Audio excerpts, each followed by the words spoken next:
So my entire life, I have been a seer and I've been experiencing supernatural things for a very long time.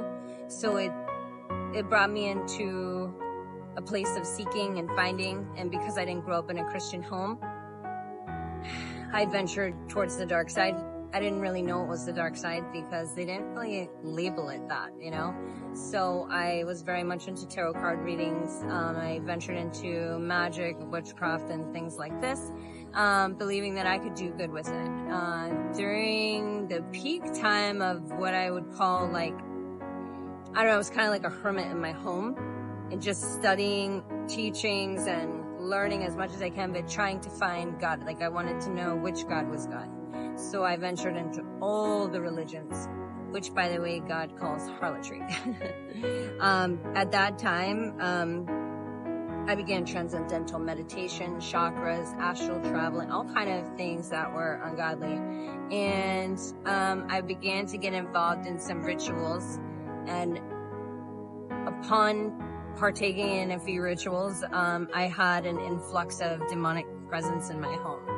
At that time, I cried out to God and I said, God, I don't have this. This is not my intention. And if what I'm doing is evil, show me. And he did. At that time, I screamed for the name of Jesus and I literally watched demons flush out from my face. And I knew that immediately he was the Son of God. He was who he said he was. He was not just a fable. The Bible was real. And that he was alive. He's God. He's God. He's always here. And so I began to follow that. And during that time, the enemy was not happy about my transitioning. And I began to follow God, began to get convicted of things like sexual immorality, drug use, everything ungodly. And my life slowly transformed. So 7 years ago, I was a very different person. Now today, I live a completely different life. I follow God.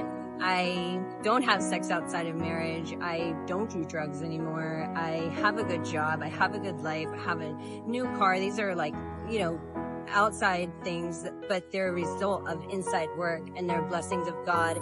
I have good friends today. I have friends that I could call and count on. They're my church family. And I've just been blessed to be able to see the other side of things where every day I wanted to die. Every day I didn't want to live. I was suicidal. I was depressed. I had anxiety. And today I don't suffer from any of those things anymore. Today I fight for a noble cause. And that's the kingdom of light, because there's two kingdoms here and there's only 4 kinds of people here. There are sleeping people who have no idea what's going on. That's most of everybody. Then they have people who are serving God, and you don't accidentally serve God. You intentionally serve God. And then number 3 of people serving the enemy, who are unknowingly serving the enemy. Lots of those people are sleepers. And then you 4 have people who are knowingly serving Satan, of course. But I definitely switched teams, and I'm super happy about working for God now. My life is just an absolute miracle. Nobody in their life would have believed that I would be redeemable, but the only begotten Son of God, Jesus Christ, Yeshua Christ of Nazareth, is the one who redeemed me.